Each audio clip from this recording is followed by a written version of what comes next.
கிறிஸ்துக்குள் அன்பான காலைக்கதை நிகழ்ச்சி நேயர்களே, மீண்டும் ஒரு விசை கூட இந்த நாளிலும் கூட இயேசுவின் புண்ணிய நாமத்துல உங்களோடு கூட இணைவதில் மிகுந்த மகிழ்ச்சி அடைகிறேன்.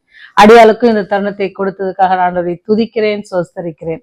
இந்த நாளிலும் கூட நமக்கு வருகிற வாக்கு தத்துவம் எங்கிருந்து அப்படின்னு சொன்னீங்கன்னா, எரேமியாக்கு எழுதின தீர்க்கதரிசன புஸ்தகத்துல இருந்து 31ஆம் அதிகாரம் 3வது வசனத்துல வருது. அனாதி சிநேகத்தால் உன்னை சிநேகித்தேன், ஆதலால் காருண்யத்தால் உன்னை இழுத்துக் கொள்கிறேன் அப்படின்னு சொல்லப்படுகிறது. அனாதி சிநேகத்தால் உன்னை சிநேகித்தேன் அப்படின்னு சொல்லி ஆண்டவர் சொன்னார். ஒரு குட்டி கதை என்ன அப்படின்னு சொன்னா, ஒரு குட்டி பையன் ஸ்கூலுக்கு போயிட்டு இருக்கிறான். அவன் 2ஆம் வகுப்பு படித்துட்டு இருக்கிறான். அப்படி படிக்கும்போது அவன் என்ன செய்யறான்னு சொன்னா, அவங்க அம்மா அவனை கொண்டு வந்து ஸ்கூல்ல விடுறாங்க. அப்ப அவன் சொல்றான், மம்மி மம்மி இனிமேல் நீங்க நாளில இருந்து வர வேண்டாம், உங்க மூஞ்செல்லாம் என்ன இருக்கு, நல்லாவே இல்ல, உங்களுக்கு அங்கங்க என்ன இருக்கு, காயமா இருக்கு, தோல் சுருங்கி இருக்கு, கருப்பா இருக்கு, அதனால நீங்க வந்தீங்கன்னா எல்லாரும் என்ன ஒரு மாதிரி பாக்குறாங்க, நீங்க என்ன செய்யாதீங்க, வராதிங்க அப்படின்ட்டு சொல்லிடுறான். சரி, அப்படியே ஆச்சு. அவன் கல்லூரி படிப்பை படிக்கிறான். அப்புறம் திருமணம் ஆகுறது. இப்ப அம்மா அவனை விட்டு விலகியே இருக்கிறாங்க. ஆனா அவன் என்ன செய்யறான், கடிதங்கள் அம்மா சில நேரங்கள் அனுப்புவாங்க, படிப்பான், சில நேரம் படிக்க மாட்டான். இப்படியே அவனுடைய காலங்கள் போய் கொண்டு வந்துச்சு. ஒரு கடைசி தருணத்துல என்ன ஆச்சு அப்படின்னு சொன்னீங்கன்னா, அந்த அம்மாவுக்கு ரொம்ப வயதாகி மருத்துவமனையில என்ன செஞ்சாங்க, அனுமதிக்கப்பட்டாங்க. இந்த நாள் வரைக்கும் என்ன செய்யல அப்படின்னு சொன்னா, அம்மா எந்த காரியத்தையும் மகன்கிட்ட சொல்லலை. ஏன் சரீரம் இப்படி இருக்குது அப்படின்னு கூட அவங்க மகன்கிட்ட சொல்லல. ஏன்னு சொன்னா வருத்தப்படக்கூடாது அப்படின்னு சொல்லி அவனும் அம்மா என்ன செஞ்சாங்கன்னா, அவனுக்கு என்னெல்லாம் தேவையோ எல்லாவற்றையும் என்ன செஞ்சாங்க, செஞ்சு அவனை ஒரு நல்ல ஒரு படிப்பு, நல்ல ஒரு திருமண வாழ்க்கை எல்லாத்தையும் கொடுத்துட்டாங்க. ஆனா ஒரு நாள் என்ன செஞ்சாங்கன்னா, மருத்துவமனையில் இருக்கும்போது அவனுக்கு ஒரு கடிதம் எழுதுறாங்க. மகனே, நான் என்ன செஞ்சுட்டேன், இந்த நாள் ரொம்ப சுகம் இல்லாம இருந்ததுனால நான் மருத்துவமனையில என்ன செய்யப்படுறேன், அனுமதிச்சிருக்க வைக்கிறாங்க. ஆனா என்னை கவனிக்கிறதுக்கு யாரும் இல்லை. ஆனா பணம் எல்லாம் இருக்கிறது, நீ கொடுத்துருக்கிற எல்லாத்தையும் நான் வச்சிருக்கிறேன், எல்லாம் பண்ணிட்டு இருக்கிறேன், ஒன்றும் பிரச்சனை இல்லை, முடிஞ்சா என்னை ஒரு தடவை பார்த்துட்டு போ மகனே அப்படின்னு சொல்லி எழுதிட்டு, நீ நினைக்கிற மாதிரி ஒருவேளை நீ வர்றதுக்குள்ளாடி நான் என்ன இருப்பேன், உயிரோடு இருப்பேன்னு எனக்கு தெரியல, இருந்தாலும் நான் என்னுடைய சொல்றேன் அப்படின்னு சொல்லிட்டு ஒரு கடிதம் எழுதுறாங்க. என்ன எழுதுறாங்க அப்படின்னா, அதுல நீ சிறுவனா இருக்கும் பொழுது இது மாதிரி நம்ம வீடு தீ பிடிச்சிச்சு, உன்னை காப்பாத்துறதுக்காக நான் உள்ள போயிட்டு வெளியே வரும் பொழுதுதான் என்ன ஆச்சு, எனக்கு இந்த மாதிரி ஆச்சு, என்னுடைய ஸ்கின் எல்லாம் அப்படி ஆயிடுச்சு.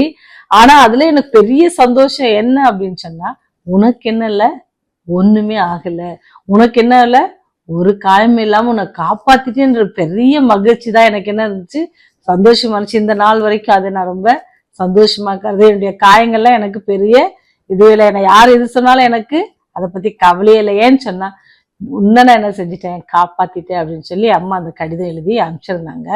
ஆனா அது கடிதம் வீட்டுக்கு போச்சு. என் மகன் அந்த கடிதத்தை படிக்கல. எடுத்து அவர் என்ன செய்யலைன்னா படிக்கல. அந்த கடிதத்தை அவர் அப்படியே போட்டாரு. அப்படி போட்டு கொஞ்ச நாள் கழிச்சு அவருக்கு செய்தி வருது, உங்களுடைய தாயார் மறுத்துட்டாங்க அப்படின்னு சொல்லி. அன்னைக்கு அம்மா ஒரு கடிதம் போட்டாங்களே, அதை போய் நான் படிக்கணும் அப்படின்னு சொல்லி எடுத்து படிக்கிறாரு. இது அடக்காரன்னைக்கு போறதுக்கு முன்னாடி படிச்சிருந்தா கூட சந்தோஷமா இருந்திருக்கும் நம்ம கேட்கிறவங்களுக்கு. அந்த மகன் படிக்கல. அதெல்லாம் போய் அம்மாவுக்கு எல்லா காரியங்களாம் முடிச்சு திரும்பி வந்த பிறகு, சரி அம்மா அன்னைக்கு நமக்கு ஏதோ கடிதம் வந்துச்சு அப்படின்னு சொல்லி எடுத்து பார்க்குறாரு. ரொம்ப வெயிட்டா இருக்கு கடிதம். ஏன்னால் அம்மா அழகா அந்த கதையெல்லாம் எழுதியிருக்காங்க. அதை வாசித்துட்டு கண்ணீரோடு அழுகுறாரு. இப்போ அவரால் என்ன செய்ய முடியாது, அம்மாவை பார்க்க முடியுமா, முடியாது. நீங்களும் நானும் அப்படிதான். நீங்களும் நானும் பாவத்துல அசிங்கமா இருந்தோம். நம்மளை யாரும் பார்க்கறது கூட நம்ம இல்ல, தகுதியற்றவர்கள், மரணத்திற்கு உட்பட்டவர்கள். அப்படி இருந்த நமக்கு ஆண்டவர் என்ன செஞ்சாரு, அவர் என்ன செஞ்சாரா, அந்த அசிங்கத்தெல்லாம் ஏற்றுக்கொண்டார். எங்க தலையில முற்கிடத்தை அவர் ஏற்றுக்கொண்டார். கையில ஆணிகள் போட்டு அவருடைய கரத்துல தழும்புகள் இருந்துச்சு. அவருடைய விழாவில குத்தப்பட்டு அங்க தழும்புகள் இருந்துச்சு. அவருடைய பாதத்துல ஆணினால் அறையப்பட்ட அந்த தழும்புகள், இத்தனை தழும்புகளையும் ஏற்றுக்கொண்டார். ஏன்னா நீங்களும் நானும் அழகா இருக்கணும்னு சொல்லி, நீங்களும் நானும் பாவத்துல என்ன செஞ்சிருக்கூடாது, மாண்டு போயிடக்கூடாது அப்படின்னு சொல்லி, எப்படி அந்த தாய் தன்னுடைய மகனை காப்பாற்றினாங்களோ அதே போலத்தான் ஆண்டவர் உங்களுடைய பாவத்தை, என்னுடைய பாவத்தை அவர் ஏற்றுக்கொண்டு என்ன செஞ்சாரு, அவர் என்ன செஞ்சாரா, அசிங்கமாக மாற்றப்பட்டார். எப்படி, அவருடைய தலையில முற்கிடம் வச்சாங்க, அவருக்கு ஆடையெல்லாம் எடுத்துட்டாங்க, அவருடைய உடம்புல இருக்கிற ஆடையை எடுத்துட்டாங்க. அவர் என்ன செஞ்சாங்க, சிலுவையை சுமக்க வச்சாங்க. நினைச்சு பாருங்க, ஒரு அண்ட சராசரத்தையும் உருவாக்கினவர், உண்டாக்கினவர் உங்களையும் என்னையும் நேசித்தது நிமித்தம். அதனால்தான் வசனம் சொல்லுது, அனாதி சிநேகத்தால். இஸ்ரவேலர்கள் எத்தனை தடவை முறுமுறுத்தாங்க, எத்தனை தடவை பின்வாங்கி போனாங்க, எத்தனை தடவை அந்நிய தேவர்களை வணங்குனாங்க, எத்தனை தடவை என்னென்ன காரியம் ஆண்டவர் செய்யக்கூடாதுனாங்களோ அதெல்லாம் இதெல்லாம் அவங்க செஞ்சாங்க. ஆனா கூட அவர் சொல்ற வார்த்தை பாருங்க, அநாதி சிநேகத்தால் உன்னை சிநேகித்தேன், காரினத்தால் உன்னை மீட்டுக் கொள்கிறேன், இழுத்துக் கொள்வேன் அப்படின்னு சொல்றார். ஆண்டவர் உங்களுடைய அன்புக்காக என்னுடைய அன்புக்காக இயங்குகிறார். அவர் நமக்காக காயம்பட்டார். அவர் நமக்காக என்ன செய்தார்? அக்கிரமங்களை சுமந்தார். அடிக்கப்படுகிற ஆட்டுக்குட்டியை போல அவர் என்ன செஞ்சாங்களாம்? மயிர்கத்துல கூட்டு போவாங்கல்ல, நீ பார்த்திருக்கீங்களா? ஆடுங்க எங்க போகுதுன்னே தெரியாது. வண்டியில நிறைய 10-15 ஆடுகளை ஏத்திட்டு போவாங்க. அது உள்ள அழகா போயிட்டே இருக்கும். ஆனா அதுக்கு தெரியாது அதை அடிக்கப்படுறாரு. ஆண்டவர் உங்களுடைய பாவத்திற்காகவும் அடியாளுடைய பாவத்திற்காக என்ன செய்யறாங்க? மறித்து அவருடைய தழும்புகளால் தான் நாம என்ன செஞ்சிருக்கோம்? குணமாயிருக்கும். அதை நம்ம மறந்துக்கூடாது. அவர் கல்வாரி சிலுவையில் அவர் பெற்ற அந்த தழும்புகள் தான் இன்னைக்கு உங்களை என்ன செஞ்சிருக்கு? இந்த பாவ உலகத்திலிருந்து நம்மை மீட்டெடுத்திருக்குது. இந்த பாவ உலகத்திலிருந்து மீட்டு பரலோகத்திற்கு போவதற்கான பாதையை நமக்கு வகுத்து கொடுத்திருக்குது. அந்த தெய்வத்தை நோக்கி பார்ப்போம். இவர் என்ன அன்னைக்கே அந்த கல்வாரி சிலுவையில் எல்லாத்தையும் இது பண்ணிட்டு இருந்தா நமக்கு இவ்வளவு பிரச்சனை இருக்காதுல்ல. அப்படிலாம் அவரை குறித்து நம்ம தவறாக பேசாதபடிக்கு அவர் நமக்காக, ஏன்னு சொன்னா பாவத்தின் சம்பளம் மரணம். யார் அந்த மரணத்தை ஏத்துக்குவாங்க அப்படின்னு நினைக்கும் பொழுது வாலண்டியர் பண்ணவங்க தான் யாரு? இயேசு கிறிஸ்து. அந்த அன்பான தெய்வத்தினை செய்யுங்க, தொடர்ந்து பற்றி கொள்ளுங்க.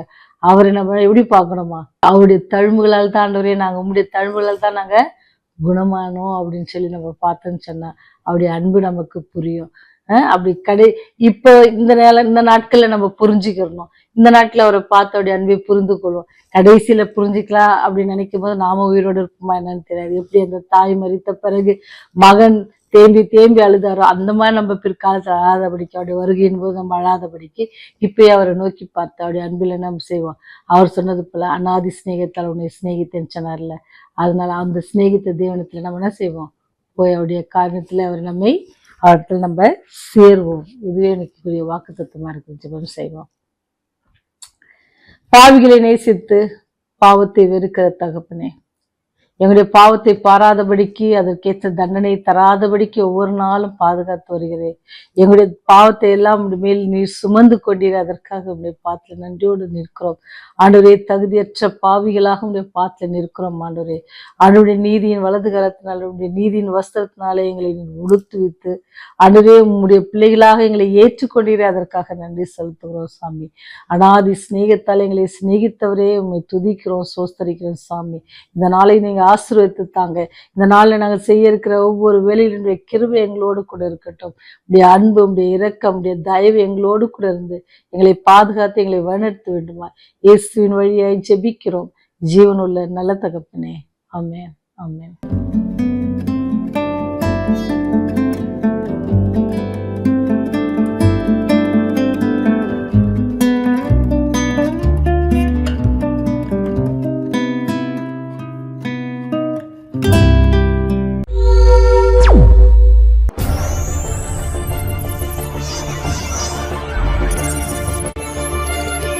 நீங்கள் பார்த்துக் கொண்டிருப்பது உங்கள் ரிவைவல் டிவி.